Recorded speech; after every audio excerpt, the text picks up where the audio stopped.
Okay, I'd like to go ahead and call the Circleville City Council meeting to order. It is Tuesday, February 4th, 2025 at 7 p.m.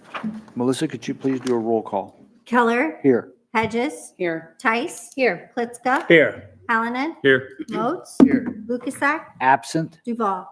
Absent. If we could stand for the Pledge of Allegiance, followed by the invocation. I pledge allegiance to the flag of the United States of America and to the republic for which it stands, one nation, under God, indivisible, with liberty and justice for all. Our Father, who art Art in heaven, hallowed be thy name. Thy kingdom come, thy will be done, on earth as it is in heaven.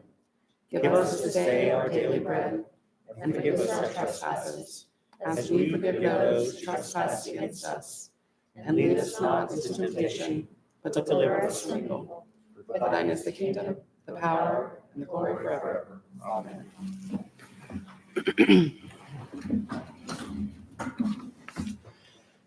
You should have received a copy of the last regular city council meeting that was held on January 21st, 2025. Are there any additions or corrections to those minutes? Have a motion to approve. Make a motion to approve the minutes? Motion approved by Sherry Tice, seconded by John Moats. All those in favor say aye. Aye. Anyone opposed? Thank you very much. Reports of council members and committee reports. Does any council member have a report? Katie Hedges, the Finance Committee Chair. Thank you, President Keller. We had a Finance Committee meeting on January 31st where we discussed 6 different pieces of legislation. All of those will be discussed this evening. And then we had another Finance meeting prior to this meeting to discuss one ordinance that will go before Council on February 18th. Thank you. Anyone else? Tom Klitzka, Judicial Committee. Yes, sir. We completed a judicial committee meeting on the 28th of January, and there's one ordinance to discuss when it comes time to do that, sir. Great. Thank you, Tom. Thank you. Jeff or John? No? No. All right. Reports of city officials that are here as council's guests. We have the auditor, the law director, and the mayor. Mark, you have a report? I do not. Kendra, do you have a report? Just briefly, President Keller, obviously, as we can see by tonight's agenda, it's been a busy time in the law director's office. Additionally, tonight we did have a finance committee meeting where tentatively moving on to council floor would be the ordinance to approve essentially a union negotiation with OPVA. And then lastly, over the last 2-week period, I did have an opportunity with you as well, President Keller and our police chief, to have an opportunity to tour the hub and the stat with the Ohio Highway Patrol. So that was a very educational opportunity that was set up by our police consultant to discuss law enforcement resources that were available, as well as obviously resources available for municipal court duties. So those are kind of, I guess, a bird's eye view of what the law director's office has been doing the last few weeks. Great. Thank you, Kendra, for that. Mayor Michelle Blanton. Thank you, President Keller. Tonight I just have three things. The first is I want to thank everybody for their attendance at the January 30 State of the City address. During that State of the City address, I gave a reminder to citizens about safe driving, and I just want to do that from here as well.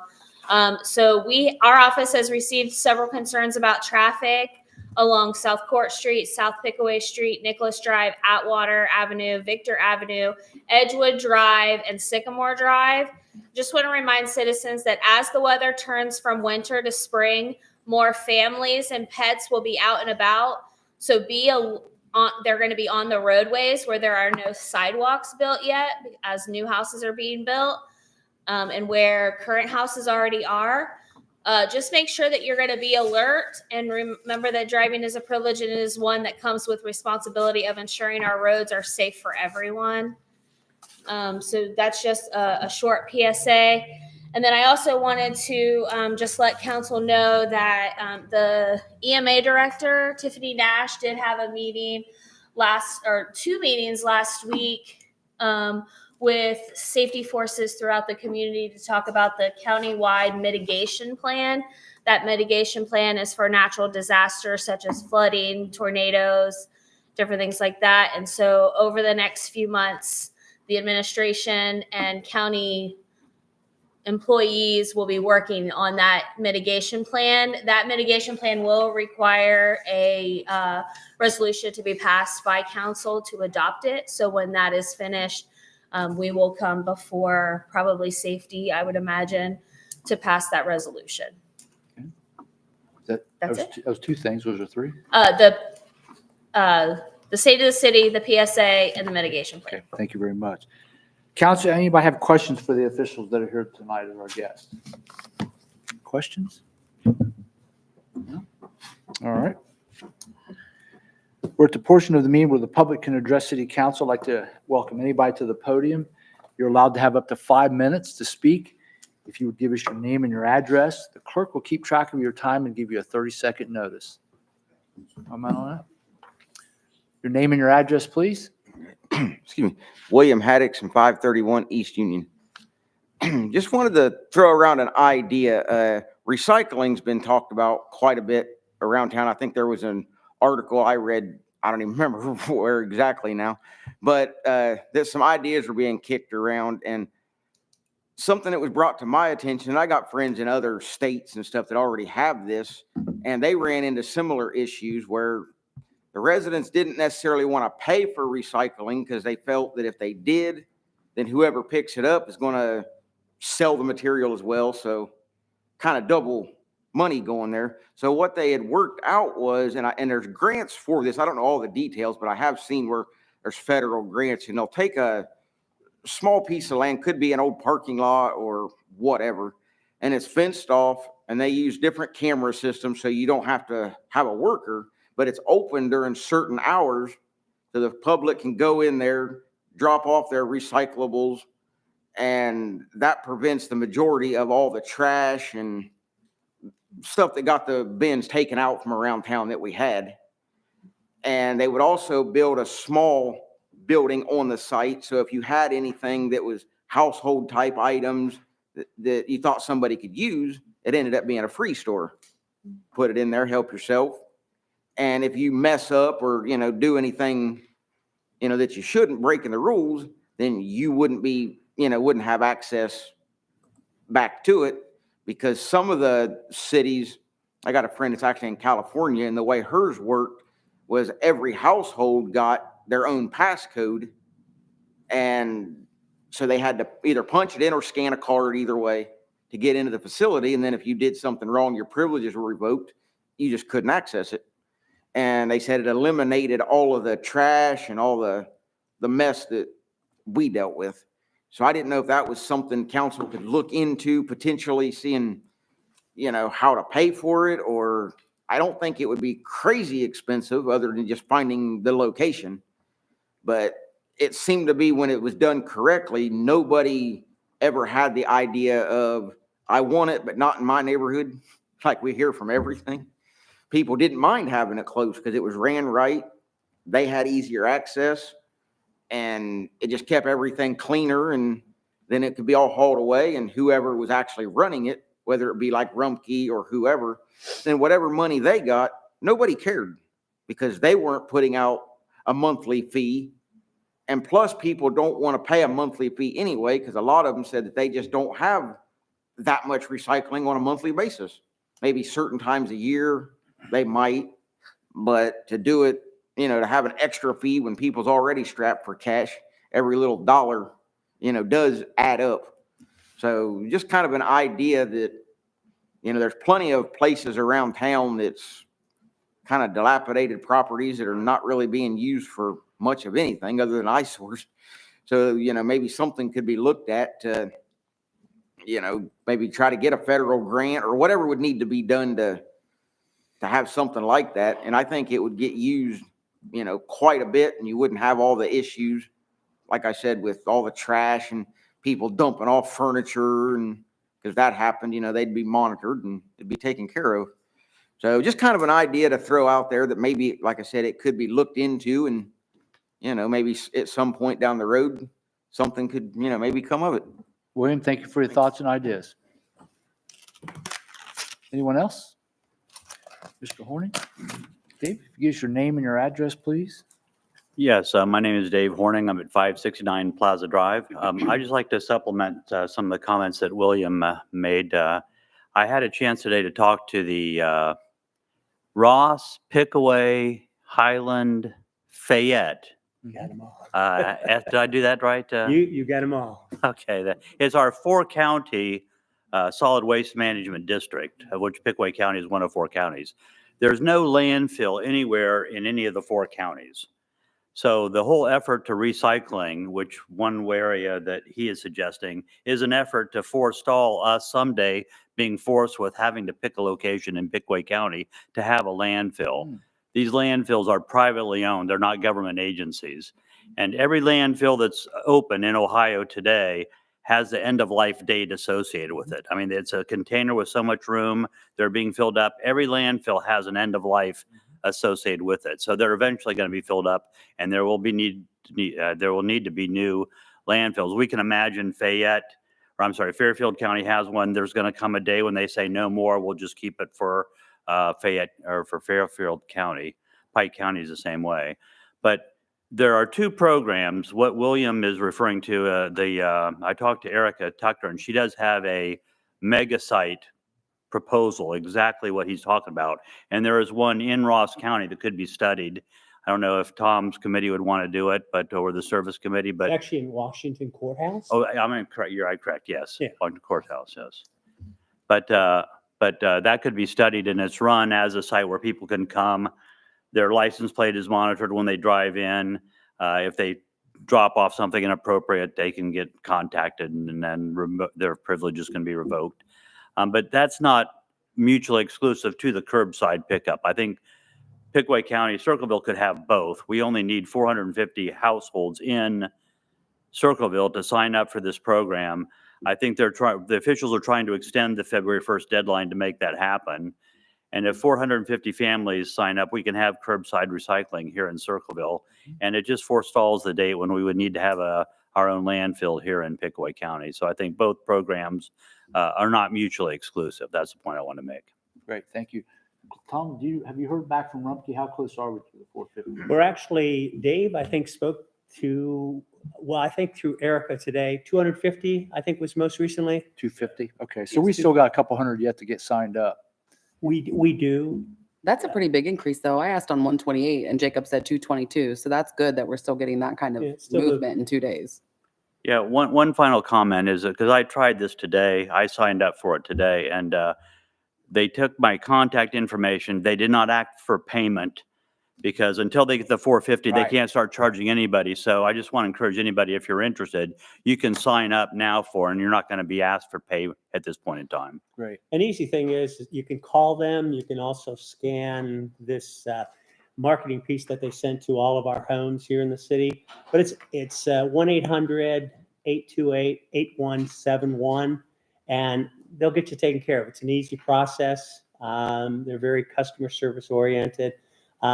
Number of things that, as William was talking about, it has been discussed potentially for later on. Now, the other thing is too, is that those bins or Dipsy dumpsters, as they've been called, and so on, that are out either at down on Island Road, both at the county building and also at Rumpke's building out there and the other locations around us. Those are not going away. They will stay even with curbside itself. And we've also discussed with Erica previously and administration about what William is saying about his friends in California, and similar to what they have over in Washington Courthouse, where we could find property and talk about cameras. So you're right on with that, William. And Dave, we certainly appreciate your support and Jeremy's support in making things aware of, or making people aware of, that the opportunities there. And the sooner we get folks squared away and subscribing, the faster it is. I mean, like I say, at our house, we have, I take recycling twice a week. I have to load it in a vehicle, and I have to drive over to Rumpke's, and it's 1, 2. I'd rather not put it in the vehicle, but I don't have to. If I can put it in a bin and take it out to my curb once a week, all the better. And, for subscribers, it's $6 a month, and it's $8 for non-subscribers. You don't have to have Rumpke as your hauler, or for that matter too. So there's a lot of things coming in, but we definitely need to get the subscribers, the numbers to move forward. Yeah, every ton that's recycled is a ton we don't have to pay for it to be disposed of. So it really is saving the taxpayers money, whether it's out of their pocket or in eventual taxes. And one thing is that Rumpke's has it all. I mean, they can make it happen. They pick up here, they haul to their multi-million-dollar modern facility up in Columbus. It's an amazing place to see itself. And so, if you don't have to handle it, it's like the trash. Throw it in the bin and off you go. Other places that I've lived when I was on active with the Navy around the country from California to DC was you had to box everything in bins, and you'd have to put a bin out by the curb. You have cans and cardboard, and it was ridiculous. They offer the opportunity, throw it in the container like you do with your trash, and they'll take it away. Don't have to sort it. Don't even have to clean it. I mean, that's the thing. They prefer not to have, trash per se, peanut butter and jars and whatnot too. But they can take, because they will wash everything too at the facility. What they don't want is what they call film bags and that type of packaging. That's not recyclable. You can take your bags to Walmart, Kroger's, and Meijer, and so on. They'll take those, but they're mainly looking. I mean, they're looking at anything that they can recycle. They'll take it off your hands, and you don't have to worry. Cardboard's a biggie. Thank you, Dave. Yeah, thank you. Thank you. Good. One quick comment. Quickly, About that. quickly. What I was wondering, like he just referenced, doing this recycling program would save taxpayers, some money in the long run. Would it be possible then, since money is tight for a lot of people and it's $6 or $8 a month, if you sign up for that for the entire year, how about giving the citizens a tax break on it when they pay their city income taxes? The city's already going to be saving money regardless from not having to pay Rumpke to deal with the material. And this would get, I think, the majority of the town to sign up for it with no questions. Then everybody loves a tax break, no matter if it's small, big, whatever. Thank you, And William. that might work. Thank you. Anyone else like to speak? Do you want to speak, sir? Yeah, come on up. You're welcome to City Council. If you'd give us your name and your address, please. Dennis M. Thomas. I live at 517 Elm Avenue in Circleville here. I live on the south part of town where there's not much going on. I guess you could say that. I am a proprietor and owner of Ricardo's Pizza and Pasta, going in down here in front of the Little Bear Carryout on the corner of Harrison Street and South Court Street. Yes. My concern to City Council and the city of Circleville, we don't have much going on down there South Edge because, we're just not a well-equipped group of citizens down there like everybody else in the city. But one thing about it, my concern is the new bridge or supposed plan for the overpass bridge for the railroad tracks down on South Court Street. I've talked to the few people that own the carry out there at Little Bear, and haven't talked to the owner of Dairy Queen yet, talking about maybe selling out because of, what's going to happen down there. I work for the state Department of Transportation for 9 years. I know it's going to take a while to get it going. We're going to have drilling done with soil samples and everything else for the bridge to see if we can even put a bridge in. But how much money and cost is it going to cost the city? Are we going to have anything involved in it? Or is it all going to be federal dollars? Or, and then, like I said, I've seen some of the plans on my cell phone sent to me from my daughter. I think if you look at the one that they done in Chillicothe on Main Street there in the center of town, with the limited access that they done it in, I think we could do it here on Harrison Street to the red light where the Dairy Queen ends. You might have to go up a little bit higher, elevation with the bridge, but I think that way it won't take too much out of the south end. See what I'm saying? Because you got the Little Bear Carryout been there for years. I've got over $250,000 right now, and I'm not open yet on my business, which is going to be open for, soon. I'm just concerned about, should I invest more money in my business? Should I take and not even try to open up? Is it going to be a due process down the road? You know what I'm saying? I'm just want a concerned owner and, citizen. I want to know, how it's going to go. And I just don't think the stretch out from the plans it goes down as far as it does. I don't think it needs to go that far. So I know the Department of Transportation will be involved in it, but I'm just saying, I don't think it needs to go out that far. You know what I'm saying? yeah, That's so my concern. I think we are premature in knowing where the exact grade separation will go. Right. What it will look like, how much properties are impacted. We are receiving federal dollars. Right. There is a local match, 2.5 million from the city. But those plans are, again, down the road. We Right. just got word of the grant Right. awarded to us. And those questions and concerns you're raising can be addressed at the time of engineering Okay. and land acquisition on where all Now, that's the going. 2.5 million, sir, that's going to be provided by the city. Would it be better for the city to invest in maybe getting a piece of property down on Crotch Road to build another sub-fire station down there? I know we're going to have to talk bedding and stuff like that, Yeah. but that's a concern about law. I think they're putting the bridge across is because of railroad crossing, for the time of emergency services for people down there on that part of town. But I'm just saying, the $2.5 million you're going to spend, can we get a sub fire station down there with one fire truck, one squad, and 4 people, that's one police chief, be down there at part-time and up here at the north end? See, that's my concern about the money. $2.5 million, a lot of money. Yeah. You I don't know, know, if you I don't think know if about that'd build us a firehouse and staff it, but Right. your points are well taken. Again, it's yet to come on where the overpass would look like. All right, thank you. You're welcome, sir. Thanks for being here. Anyone else like to speak? Okay. Any communications, Melissa? No. No communications. That brings us to the business portion of tonight's meeting. So I need to note for everyone with 2 absences this evening. City Council needs 6 yes votes to suspend our rules to act on legislation. So with only 5 votes available, we cannot do that. So all of the legislation will get held for a second reading, and that second reading will be on February the 18th. All right? Let's go right ahead.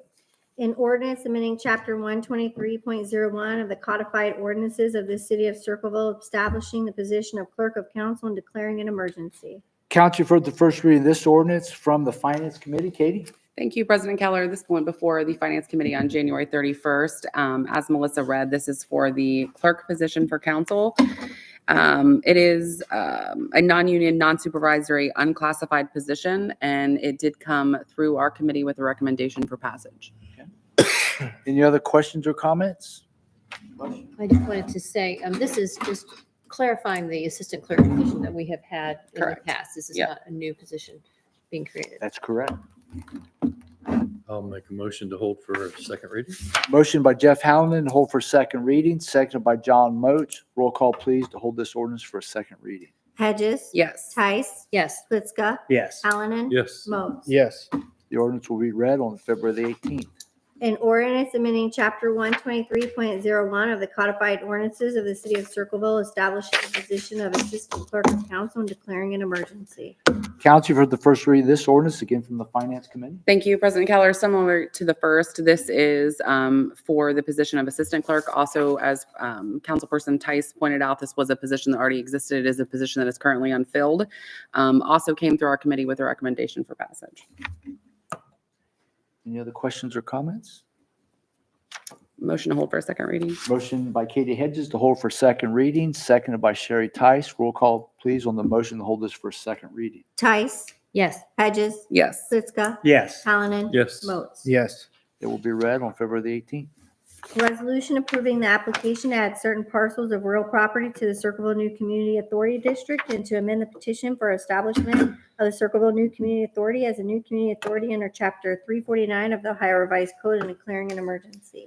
Council, you've heard the first reading of this resolution from the Finance Committee. Katie? Thank you, President Keller. This resolution, as well as D and E, are all very similar. This was the next step in the process for the NCA and did come through council with a recommendation for passage.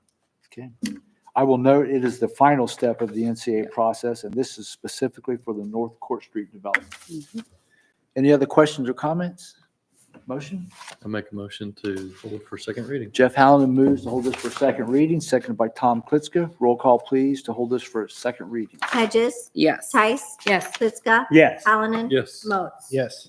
will be read on February the 18th. Resolution approving the application to add certain parcels of real property to the Circleville New Community Authority District and to amend the petition for establishment of the Circleville New Community Authority as a new community authority under Chapter 349 of the Ohio Revised Code and declaring an emergency. Council, the first reading of this resolution again from the Finance Committee. Thank you. So similarly, this is for the Heritage Ponds property, the third and final step. Other questions or comments? Motion? So moved. So moved to hold this resolution for second reading, seconded by Jeff Hallinan. Roll call, please. Hedges, Yes. Tice, Yes. Blitzka, Yes. Hallinan, Yes. Moats. Yes. It will be read on February the 18th. Resolution approving the applications at certain parcels of real property to the Circleville New Community Authority District and to amend the petition for establishment of the Circleville New Community Authority as a new community authority under Chapter 349 of the Ohio Revised Code and declaring an emergency. Katie, resolution? Thank you, sir. This is the very last one. This one, which one is this one for? South Court. Yeah, South Court. Trying to introduce it. Questions or comments? Motion. Motion to hold this for second reading, seconded by John Moats. Roll call, please, Melissa. Hedges, Yes. Tice, Yes. Blitzka. Yes. Hallinan. Yes. Moats. Yes. An ordinance amending the annual appropriation ordinance in the capital improvement 0.4% income tax fund, 206 safety forces 0.5% tax fund, 212 safety forces 0.5% tax fund, 227 waterworks operating fund, 808 waterworks improvement and extension fund, 819 of the sanitary sewer operating fund, 909 of the city of Circleville. Council, this is the first reading of this ordinance from the Finance Committee. Thank you, President Keller. So our final piece of legislation from Finance was our first housekeeping ordinance of the year. The total of the housekeeping ordinance was $157,437.11. A couple of items to call out. $23,760 of it was a grant reimbursement for engineering. We had $20,000 for paramedic training, and then the majority of the rest of it were increases to the original budget items as called out. Any other questions or comments? Motion. Motion to hold for a second reading. Motion to hold for second reading by Katie Hedges, seconded by Tom Klutzka. Roll call, please. Hedges, Yes. Tice, Yes. Blitzka, Yes. Hallinan. Yes. Moats. Yes. Be read on February the 18th. An ordinance to amend the zoning district of 0 Outwater Avenue, parcel A05-1-115-00-001-88 and A05-1-115-00-001-89, 0 Morris Road, parcel A05-1-115-00-001-90 and A05-1-115-00-001-00 from NB Neighborhood Business District, MUR Multiple Unit District, and MDR Medium Density Residential District to a PUD Planned Unit Development. Council, you've heard the first reading of this ordinance from the Judicial Committee. Tom? Yes, sir. Thank you very much. It did originate with our committee on January 28th. I would ask that our city planner step up to the podium just to, for Hannah, if you wouldn't mind giving us a little highlight. This is an ordinance, obviously, that is changing the zoning, but we'd like your input, please. So this is the Alto Real Estate Plan Unit Development up off Atwater and Morris Road. This is going to have the apartments and single-family houses in it with the big ponds and green space throughout. So this ordinance is to rezone it from the current zoning to a planned unit development. Came to you from Planning and Zoning. They recommended approval, and the Judicial Committee did as well. If this is rezoned, the development will then go back to the Planning and Zoning Commission for final development approval. Can you tell us how Planning and Zoning voted, just for the record? Yes, they were, I believe it was 5-0 unanimous approval. Sure. Yep. Just want that for the record. Yep. Thank you. Any other questions? No, I think we're good. I'd like to make a motion. We're going to need to hold this for a second reading. Okay. Motion to hold this ordinance for second reading by Tom Kutzka, seconded by Sherry Tice. Roll call, please, to hold this ordinance for second reading. Hedges, Yes. Tice, Yes. Blitzka, Yes. Hallinan. Yes. Moats. Yes. The ordinance will be read on February the 18th. Council, that's all the business we have. Not as far as legislation. We have new business, a couple people absent. I'll make a motion that we excuse Audrey Lukasak from the meeting. Motion by Sherry Tice to move Councilperson Audrey Lukasak from tonight's meeting, seconded by Jeff Hallonen. All in favor, say aye. Aye. Anyone opposed? Make a motion. Are you going to do it, Tom? Make a No, you go motion ahead. to Excuse ahead. Tom Dufault. Motion to excuse Tom Duvall from tonight's meeting, seconded by Tom Klitschko. All those in favor say aye. Aye. Anyone opposed? We take care of our own. They both are excused. Is there any other business before council tonight? Motion to adjourn. Motion to adjourn by Jeff Hallonen, seconded by Tom Klitschko. All those in favor say aye. Aye. Meeting is adjourned at 7:30 PM. Thank you all for coming.